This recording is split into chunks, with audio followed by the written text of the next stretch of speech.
Here's a number that hasn't left me alone. In 1900, electric vehicles outsold gasoline-powered cars in the United States, not by a small margin, by a meaningful one. Within 15 years, they had nearly vanished from American roads, not outcompeted in any clean sense, not improved beyond, simply gone, as though the question had been quietly closed. I want to be careful here because the easy version of this story is sloppy and ultimately does the real question a disservice. The Tartarian Empire theory, as it circulates in certain corners of the internet, involves a global civilization erased from maps and collective memory. I am not starting there. I am starting with what I can actually document. What I can document is this: a pattern of sophisticated transportation technology appearing in the historical record earlier than our standard timeline comfortably accommodates, flourishing briefly and visibly, and then receding, not through failure, but through what looks from a certain angle like systematic abandonment. That pattern is the thing I cannot leave alone. The mainstream account of transportation history is coherent and well supported. Internal combustion engines were cheaper to produce at scale. The Ford Model T, introduced in 1908, cost less than most electric vehicles of the same era. Road infrastructure expanded in ways that favored longer-range gasoline vehicles. It is a reasonable explanation, and most historians find it sufficient. I found it sufficient too for a while. Then I started looking more carefully at what was actually on the road before 1905. The Baker Electric, manufactured in Cleveland beginning in 1899, was a quiet, smooth machine capable of speeds that surprised its contemporaries. Queen Alexandra of England owned one. Thomas Edison owned one. These were not novelty items. The Columbia Electric Carriage, the Detroit Electric, the Riker, these were sophisticated vehicles with regenerative braking concepts and adjustable speed controls. Their ride quality was something contemporary gasoline cars could not match in urban environments. Electric vehicles of that era routinely outperformed gasoline equivalents where most Americans actually lived and most driving actually happened. What tends to get forgotten is the infrastructure that already existed for them. By the mid-1890s, American cities had extensive electric streetcar networks. The electrical grid was reaching into homes and businesses. Charging an electric vehicle was not the logistical barrier it would become decades later, because the electrical infrastructure was already in place and already working. In 1893, the World's Columbian Exposition in Chicago, the Great White City, was illuminated entirely by alternating current electricity, powered by a Westinghouse system built on Nikola Tesla's patents. 12 million people attended. They walked through a city running entirely on clean electric power and experienced in practical form a version of the future that already worked. Consider what American cities looked like in that window. Electric streetcars ran on dedicated routes. Electric lights filled storefronts and apartments. Electric motors ran elevators, pumps, and printing presses. The city of 1900 was already substantially electric, not in potential, but in practice. The question was never whether electricity could power a city, it already was. Now here is the first crack, and I want you to sit with it before I move on. In 1899, Camille Jenatzy drove an electric vehicle called Jamais Contente to over 100 kilometers per hour, the first land vehicle of any kind to break that barrier. The land speed record of the world was held by a battery. That fact is not hidden, it is documented, and in certain technical circles, celebrated, but it sits strangely against the story we tell ourselves about why electric vehicles lost. We say they were primitive, limited, impractical, and yet the first machine to exceed 100 kilometers per hour on land was not burning gasoline, it was storing electricity. I want to be honest about the counterargument, because it is not a weak one. Battery technology was genuinely limited. Range was short, rarely more than 50 miles on a charge.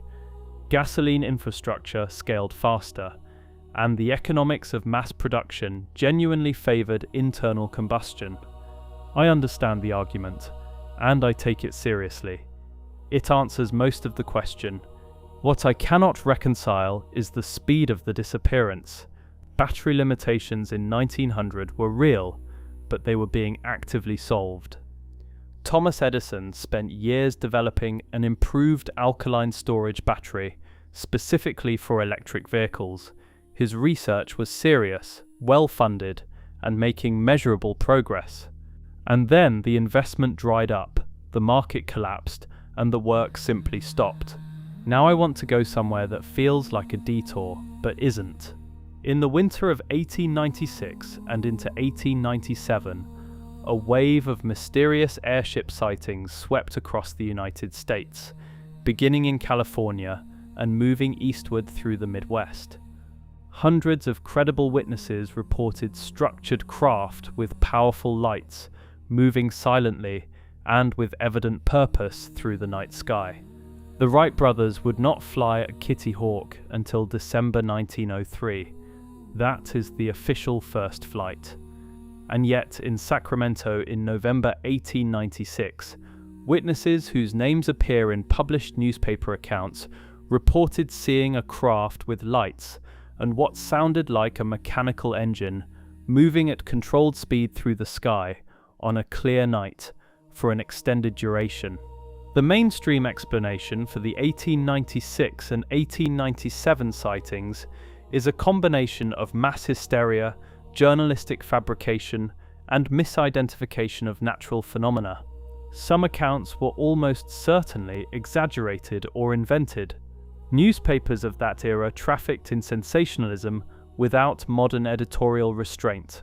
I take that skeptical explanation seriously. I am not dismissing it. But the hysteria theory does not account for everything. The sightings followed a geographic progression: California first, then through the Midwest, then east. Multiple independent witnesses at single locations reported consistent structural details: a cigar-shaped body, powerful searchlights, and a sound described repeatedly as mechanical whirring. Hysteria scatters randomly. This pattern moved with direction, and the witnesses were not anonymous or easily dismissed. The Sacramento Bee and the San Francisco Call both reported accounts from named, professionally established individuals who had no obvious motivation for fabrication. Independent witnesses at the same locations corroborated each other without prior contact. You can dismiss one account. Dismissing a geographically coherent progression is a different matter. Now layer something else on top of that. In 1900, at the Paris Exposition Universelle, electric vehicles were displayed alongside wireless telegraphy demonstrations and electrical infrastructure that left contemporary observers stunned. Nikola Tesla had already demonstrated wireless power transmission in 1891. By 1900, he was actively building Wardenclyffe Tower on Long Island, a system for global wireless electricity. Tesla's plan was not science fiction, it was engineering. He had funding, a site, a theoretical framework taken seriously by his contemporaries, and a working smaller-scale demonstration behind him. JP Morgan provided initial financing.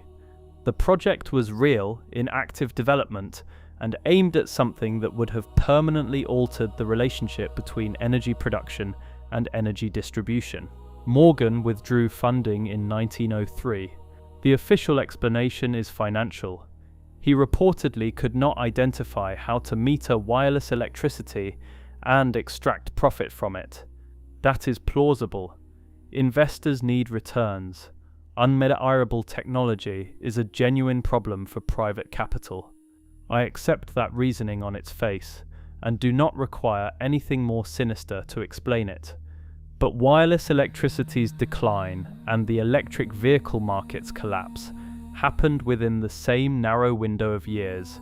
Tesla's Wardenclyffe work stalled around 1903. Electric vehicle sales began their steep decline around 1905. Edison's battery research lost its momentum in roughly the same period. 3 separate threads, 3 separate institutions, one very tight timeline.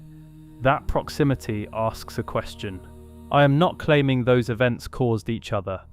I am noting that they resolved in the same direction at the same time, and that each resolution benefited the same emerging industry, petroleum. That is not a conspiracy. It is an observation. But it is an observation that deserves to be stated clearly and looked at steadily. The Autoped entered the picture in 1915, manufactured by the Autoped Company of America and subsequently licensed internationally. It was a motorized scooter with a folding handlebar, a small engine mounted over the front wheel, and a design so practically engineered for urban commuting that it still looks functional today. Lady Florence Norman was photographed riding one in London. Suffragettes in New York rode Autopeds as a statement of independence and mobility. Postal workers used them on delivery routes. The Autoped was not a prototype or a curiosity. It was a manufactured, commercially sold, practically deployed urban vehicle. It solved the last-mile commuter problem in 1915, and then, within roughly a decade, it essentially vanished from the streets. What I find remarkable is not that it existed, but that it appeared in 1915 in a form structurally near identical to modern electric urban scooters, folding design, compact motor, commuter-focused engineering. Those principles did not reappear in mainstream transportation for 8 decades. The Autoped was not ahead of its time. It was abandoned inside its own time, without explanation. Now I want to step back, because I know how this sounds. I am drawing connections between separate events, and the human tendency to find patterns is a well-documented cognitive hazard. I hold that possibility seriously. I am as skeptical of my own reasoning as I am of the official record. That skepticism is not performance. It is the only thing making this worth saying. But here is the coordination problem I keep returning to. For the official narrative to be correct, for electric vehicles, wireless electricity, advanced airship development, and compact urban transport all to have receded through independent market forces, you need a remarkable cluster of coincidences occurring simultaneously across separate industries, separate investors, and separate national governments. I am not suggesting a single architect. I am not naming a secret council or a hidden room where decisions were made. What I am suggesting is quieter and honestly more unsettling than conspiracy, that institutional interests can align without coordination, and that silence can organize itself without anyone ever calling a meeting to arrange it. The path of least resistance for private capital, for the emerging petroleum industry, for railroad monopolies with infrastructure already tied to combustion, all of those paths pointed away from electric, away from wireless, away from distributed clean transit. No one needed to coordinate. The incentives were already aligned in the same direction. That is how systems work, and how histories quietly get written. Now let me return to Tartary carefully, because I think the popular conspiracy theory obscures something documentable. Tartaria, as it appeared on European and English maps from the 16th through the 19th centuries, was a real geographic designation, referring to a vast territory spanning Central Asia, Siberia, and parts of what are now Russia and China. It was not a unified empire in the way European states were unified. It was a cartographic shorthand for a vast, poorly understood region. The disappearance of Tartary from maps in the 19th century reflects the expansion of Russian imperial cartography into those territories, not suppression but absorption into a new naming framework. That explanation is almost certainly correct, but here is what stays with me about those regions. Across the territories historically labelled Tartary, there is documented evidence of sophisticated early engineering, canal systems, fortified cities, metallurgical technology that European observers of the 17th and 18th centuries noted with something close to bewilderment. These were not primitive settlements. The observers said so clearly. In records we still have. The German polymath Gottfried Wilhelm Leibniz corresponded extensively with Jesuit missionaries operating in China and Central Asia in the late 17th century. What he received back surprised him: descriptions of social organization and technical capability that did not fit the European framework of Eastern backwardness. Leibniz was not a credulous man. He found what he was told genuinely difficult to categorize. I want to hold two things side by side without forcing a connection between them. The sophisticated early transportation technology of early 20th century America, electric vehicles, compact scooters, a credible airship industry emerging from real engineering, and the documented sophistication of the region's European maps labelled Tartary, noted by careful observers and then largely set aside by later frameworks. But the deeper pattern, the one that cuts across both questions, is about what happens to sophisticated technology when the dominant economic structure cannot absorb it. Not suppression, not destruction, something more like selective forgetting. The things that fit get remembered, the things that don't stop receiving investment, and silence fills in behind them without anyone deciding to fill it. The airship question, in particular, has never fully resolved for me.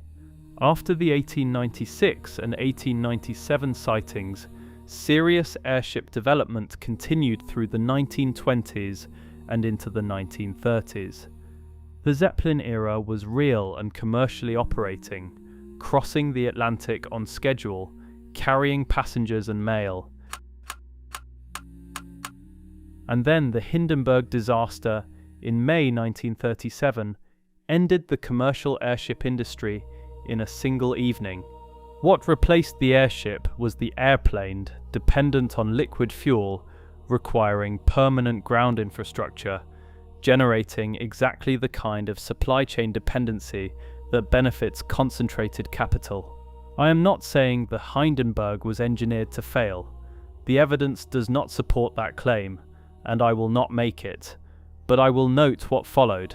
The beneficiaries of the airship's end were already in position before 1937.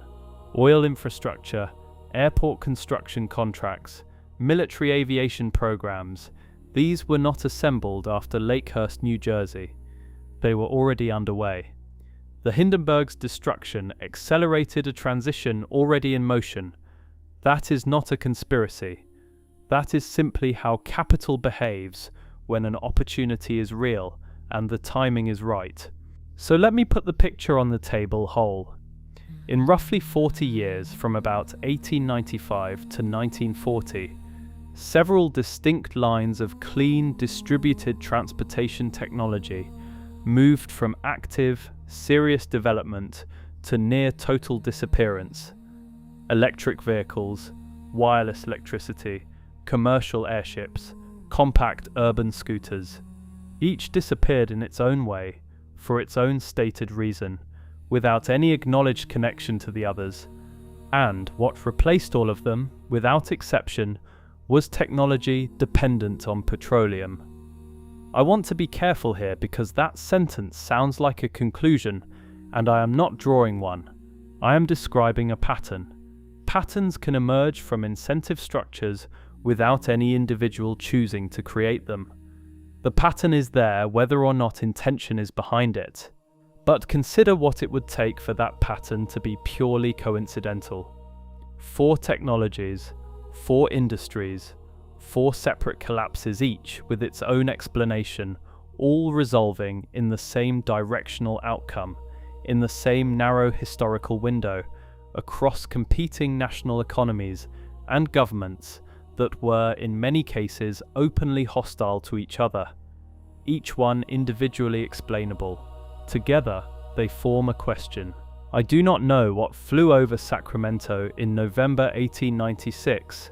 I do not know why Edison's battery research stalled at precisely the moment it might have changed everything. I do not know why the Autoped, which solved urban commuting in 1915, disappeared so completely that most people alive today have never once encountered its name. I do not know, but I notice. What I know is that the questions don't dissolve when you apply the standard explanations. They soften, they become less urgent, but they do not disappear entirely. And the questions that refuse to disappear are usually the ones worth sitting with longest, not because they prove anything, but because the persistence of a question is itself a form of information. The medieval Islamic world preserved Greek mathematics and engineering, while Europe was in intellectual retreat. The Indus Valley built sewage infrastructure that European cities would not match for centuries. Sophisticated technology receding through displacement and neglect, not through catastrophe, is not a conspiracy theory. It is well-documented history, and it has happened in civilizations we have spent generations studying.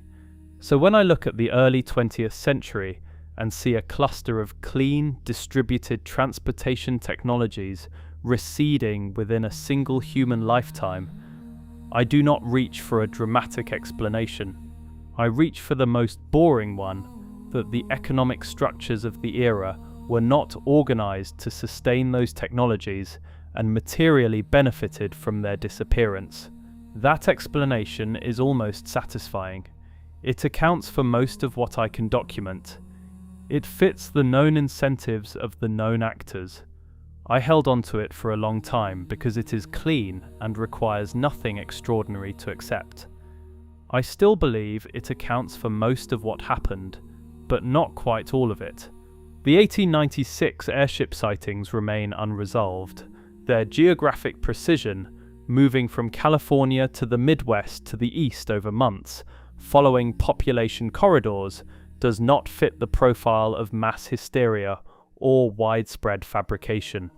Something was moving over those cities. The witnesses were numerous, credible, and in many cases professionally prominent. No satisfying, complete explanation has ever been produced. And here is what stays with me most about the airship question. The technology required to build a functioning steerable airship in 1896 was not beyond what was materially available. Steam engines, structural metals, gas envelopes all existed. What did not exist in the official record was the organized will to build one at that scale in that year, unless something did exist that the official record never captured, not because anyone chose to conceal it, but because the institutions responsible for documentation had structural reasons to look away from what didn't fit the story they were already building. Not erasure, not conspiracy, just the ordinary human tendency to invest attention in what the dominant framework can actually use. The Tartarian conspiracy, as a theory, collapses under serious scrutiny. A single advanced empire, globally erased by coordinated suppression, is not supported by the evidence in the way the theory requires, but the kernel inside it, that the regions labelled Tartary, contained sophisticated traditions consistently underweighted by European and American historical frameworks, is harder to dismiss than the theory that wraps it. If something existed in those territories, not a lost empire, but a distributed network of organizational and technical sophistication operating outside the European model, its traces would not look like buried cities. They would look like anomalies. Technology appearing before its official invention, Vehicles solving problems before the problems were officially recognized, patterns that fit everything except the accepted sequence. And that is exactly what we have, laid across a single timeline. A land speed record held by a battery in 1899, wireless electricity abandoned mid-construction in 1903, a motorized folding scooter deployed in 1915 and forgotten by 1930, structured craft over American cities in 1896, 7 years before Kitty Hawk, each one explainable alone. All of them together are something that individual explanations were never designed to address. Individual explanations, by definition, cannot see the shape formed by multiple things disappearing in the same direction at the same time. That shape is the only thing I have been describing this entire time, and I still cannot find a name for it that doesn't sound like something it isn't. I don't know what that shape resolves into. I hold my suspicions loosely, the way you hold something that might break if gripped too tightly.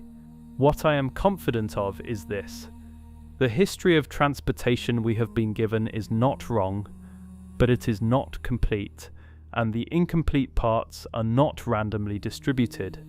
They have a direction. They all point away from something. I have spent longer than I expected trying to see what that something is, and I haven't arrived. But I know what the process of approaching a door feels like.